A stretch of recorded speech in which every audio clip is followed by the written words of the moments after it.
Hello, what's going on, everyone? Thank you so much for joining me here today on Narcissism 101 Cracking the Code with me, Paul Wisdom.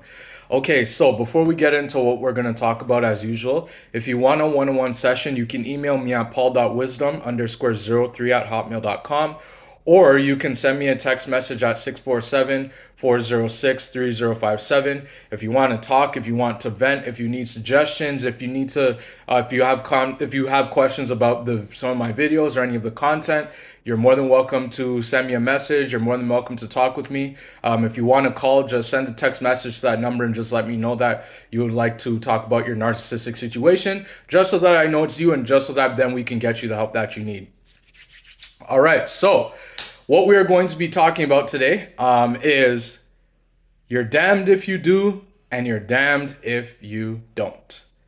Yes, you're damned if you do and you're damned if you don't. I'm talking about as it relates to the narcissistic experience. So again, and I mentioned this on most of my videos, narcissists thrive off of chaos, confusion, and control. The narcissist end game is to control as many people as they can at one time. Narcissists are never just in one relationship at a time. They're never just married to one person. They're never just in a relationship with one person. They are never commit. They don't like oneness. If you guys understand what I'm saying, narcissists don't like oneness. They always need to have more than one of everything because they need to be able to control because they feel as though they don't have control over themselves. And so, as it relates to the topic, you're damned if you do and you're damned if you don't. When it comes down to the narcissist, many people post narcissistic experience, they're going to be doubting themselves and asking themselves, if I had only done this, let's say if I let's say didn't show up to that place where they were, if I didn't marry them, let's say, and I just stayed in a relationship with them, would it have worked out better? Could I have been safer? Would I have endured all the abuse that I endured throughout my narcissistic experience? And the truth is, guys, unfortunately, yes, you would have.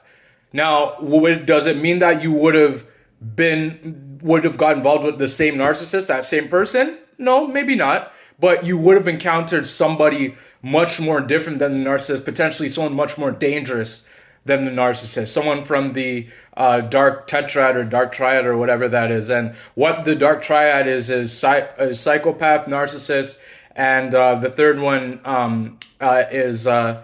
so it has psychopath, narcissist, and Machiavellian. Those are the three of the dark tetrad, the dark triangle, or whatever it's called. And so what I'm saying here is that many people doubt themselves post narcissistic experience and they think that things could have gone better. But what I'm telling you is that there's a reason why you had to go through that relationship. There's a reason why that you were targeted. There's a reason why you got involved with the narcissist in the first place. And the reason is because you have a high level of empathy. It's you had a high level of empathy. You always see the good in people. You may have been naive. Don't know that for sure, but you may have been naive. You probably had a lot of money. It didn't have to, but you probably had a lot of money because narcissists love money. And what do they love more than money? They love your money, and they will seek to take as much money from you as they can. If they can take all of it, they will take all of it and more. Because narcissists are never satisfied. They're so empty inside themselves that they need to take and take and take from people until there's nothing left to take. And they want to leave those people with absolutely nothing because the narcissist has absolutely nothing. See, people think, and I need to say this again, and I've been saying this in most of my videos for quite some time. People think that narcissists are rich and that they have a lot of this, or they have a lot of that. But the truth is that narcissists, it's not what it seems like. You have to understand that when it comes down to narcissistic people and the lives that they claim that they live, you have to remember that, and one thing that you should be learning, and you should have learned post-narcissistic experience, is that not everybody who is who they claim to be, and not everything is as it seems. When you were in the narcissistic experience, it seemed as though you had the best relationship. People were fawning all over you. People were believing that the person that you were with was an amazing person. They believed that you guys were meant for each other. They said, why didn't you guys get married sooner? You heard things like that. And the truth is that at that point, it may have seemed that way. But behind closed doors, those people, unfortunately, didn't see what you were experiencing. Perhaps they knew what you were experiencing, but some of them couldn't say anything because if they did, then they knew that they would be a target. And this is most likely the narcissist flying monkeys, like their immediate family members or people in their family as well. But what I'm saying here, guys, is that you have to understand that when it comes down to, the narcissist, that not everything is as it seems. And you're damned if you do and you're damned if you don't. So at the end of a narcissistic experience, let's say you're divorcing them, you're trying to get away from them, you're trying to split custody with them, you're trying to do all these things with them, you're trying to figure everything out. The thing you have to understand is that it doesn't matter if you approach it from a positive perspective, if you try to be nice to the narcissist, it doesn't matter what you do, it's still not going to go the way that you plan. It's going to go at how the narcissist wants it. So what I'm saying, so a suggestion I have for you guys that are having difficulty with the narcissist, let's say you have kids with them. Thank God I didn't have kids with them, but let's say that you, with mine, but let's say that you have kids with the narcissist. You're trying to split custody. You're trying to get all the assets sort of divided. You're trying to get everything figurated. You're trying to, communicate with the narcissist. Let's say that all that, like you're trying to do all of that, and the narcissist, obviously, they're not going to cooperate with you. They're not going to return your calls. They're not going to return your texts. They're going to drag the divorce court proceedings out as long as they can. And they do this because they want to twist the knife. They want to make your life extremely difficult. They want to, because they know that they are a miserable person and they want you to be miserable as well. That's why narcissists, they project. And what is projection for those who are new to this narcissistic community? And if you are, thank you so much for being here. Projection is when the narcissist is telling you things, is blaming you for things that is trying to make it seem as though you're a bad person. So let's just say that, for example, the narcissist is cheating on you, let's say. They're going to then say to you that you are cheating on them, because they want to project that, because they don't want to take accountability, because they know that once they are held accountable, it's going to be too painful for them, because that means that they have to think about all the lives that they've blown up, all the cheating that they have done with multiple people. And it doesn't necessarily have to be romantic relationships. It can be, let's say, your boss. Right? Let's say that you were supposed to be making a certain wage. You guys agreed to a certain wage that you were supposed to make, for example. And then when it came time to pay you, the boss, when it came time to pay you and you saw your paycheck, let's say, and it said on that paycheck let's say that you guys agreed to, let's say that you guys agreed to $23 an hour. $23 an hour, let's say. And then on your paycheck, it says $16 an hour. And then you're just like, wait, what? This doesn't make any sense. And then you try to reach out to your boss, and then now they're nowhere to be found. They don't answer your calls. They don't answer your texts. They can't answer your question. Or if they do answer your question, then they say something to the effect of, we didn't agree to that. That's not what I said. I didn't agree to that. But you remember it, and you even have it on paper. You have proof that this is what it is. And the boss is still saying, nope, that didn't happen. I don't remember that happening. Or they give you the silent treatment and then they don't answer you anymore. It's because they don't want to take accountability. So you're damned if you do and you're damned if you don't. Because nothing you do will ever be good enough for the narcissist. Let's say that, for example, you had 3 jobs. Let's say that you worked hard. You were a hard worker. You brought home money. You were contributing to the bills, or perhaps you were the one who paid all the bills, because the narcissist, of course, doesn't do anything. Let's say that you were raising the kids. Let's say that you were doing everything. You were doing everything and more, let's say, right?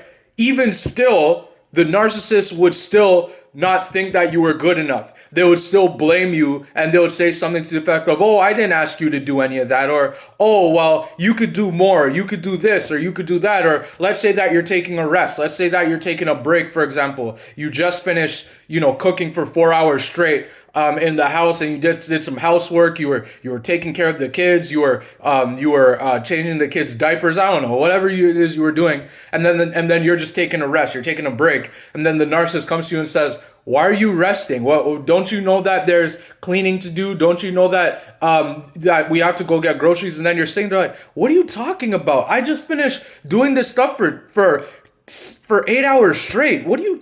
And then you're trying to figure out what they're talking about. And the truth is that they're trying to the first thing they're trying to do is they're trying to control you. They want to control everything about you. The second thing that the narcissist is trying to do is they're trying to gauge how much you can tolerate, how much of their abuse you're going to tolerate. The third thing that they're seeing is how you react.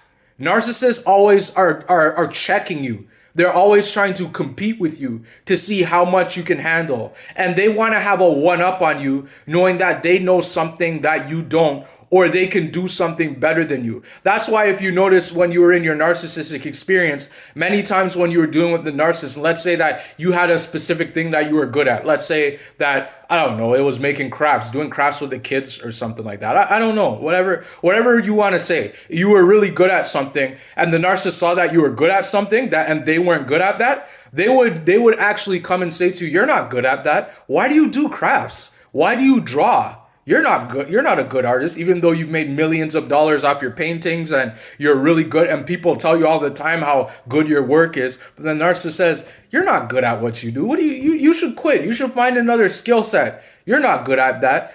What they're doing there is they're trying to put doubts in your mind. They're trying to gaslight you now, and they're trying to make you doubt your sense of reality, and they're trying to throw you off kilter. They want to throw you off. They want to make you feel uncomfortable. They want to cause chaos. That's chaos that they're causing. And when they cause this chaos, when they're telling you that stuff, now you're sitting there scratching your head and you're confused because you're like, just the other day you told me how much you loved my paintings, and then now you're telling me you don't like them all of a sudden. And then you're starting to think to yourself, maybe I'm not good at painting. And then you stop painting, and then you throw all your painting equipment, you throw it all away. And now the narcissist, in their mind, they're laughing at you because they know, ooh, perfect, I got this one. I know that this one's not going anywhere. I know that I can continue to abuse this person. And I know that if I can continue to abuse this person, gaslight them, they're going to become codependent on me. And that's what I want. I want someone who's going to become codependent on me. But what this person doesn't know is that once they're codependent on me, what I'm going to do is I'm going to string them along until I take everything from them. And then I'm going to discard them, and then I'm going to move on to their replacement, and I'm going to do the same exact thing to their replacement, but 10 times worse. See, this is how narcissists work. They're they're jealous of you. They believe that they should be better than you in everything. They don't want to know that anybody's doing better than them.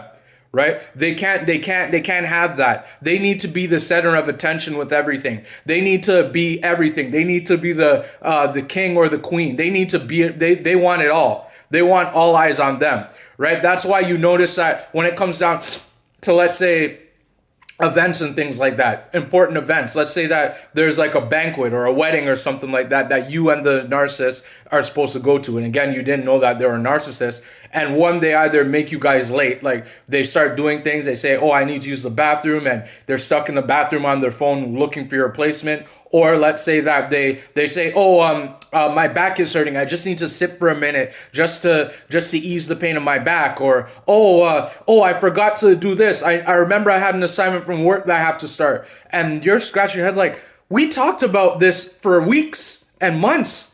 You should have been aware of this. And that's what you're saying in your mind. And then the narcissist, they're sitting there in their mind like, ooh, yes, this person doesn't know exactly what I'm doing. But I'm trying to confuse this person and throw them off. And I'm making them late on purpose so that when we get to that place, and then when we're driving and I start an intentional argument with them in the car, then everybody's going to be looking at them and asking me, the narcissist, what is wrong with your partner? Is everything okay? And then I, the narcissist, I'm going to say, Oh, well, that's just them. They're probably just having a bad day. I don't know. And then the narcissist gives you the smirk. They give you that smirk, whatever. I'm not a narcissist, so I can't smirk. But they give you that smirk, like if they see you from afar, they give you that smirk, and then you're standing there like, what the hell? So see, this is what narcissists love. They thrive off of chaos, confusion, and control. And again, you're damned if you do, you're damned if you don't. Nothing would ever be good enough for the narcissist. So don't think for a second that just because the narcissist discarded you, that everything is good with them. They're with the new supply. They're taking pictures with the new supply, or they're going on dates with the new supply, or you heard from the grapevine, which I hope you didn't, that the narcissist had a child with the new supply and you never had a child even though you wanted children, or the narcissist got married to the new supply and you never got a chance to marry the narcissist because you will express your love to them. Don't think for a second that just because the narcissist is doing all the new stuff with the new supply that you wanted, that it's going any better. The truth is that that's all a facade. It's all a fake show. That's what the narcissist wants you to see, because they know that you're peeking on their social media, which you should not be doing at all. They know that if they see you watching, that it's going to make you angry and it's going to make you want to reach out to them and get closure. And you are never, and I mean never, going to get any honesty or any closure for that matter from the narcissist. You just won't. You won't get any closure. You won't get any resolution. You won't get anything from the narcissist. So don't try and get closure from the narcissist. Do not reach out to them. Once they've discarded you, do not reach out to them. I don't care if it's a covert, an overt, a malignant, especially not a malignant. If it's a grandiose, or it doesn't matter what narcissist you're dealing with. Do not reach out to them once they've discarded you. Do not do it, because you're damned if you do and you're damned if you don't.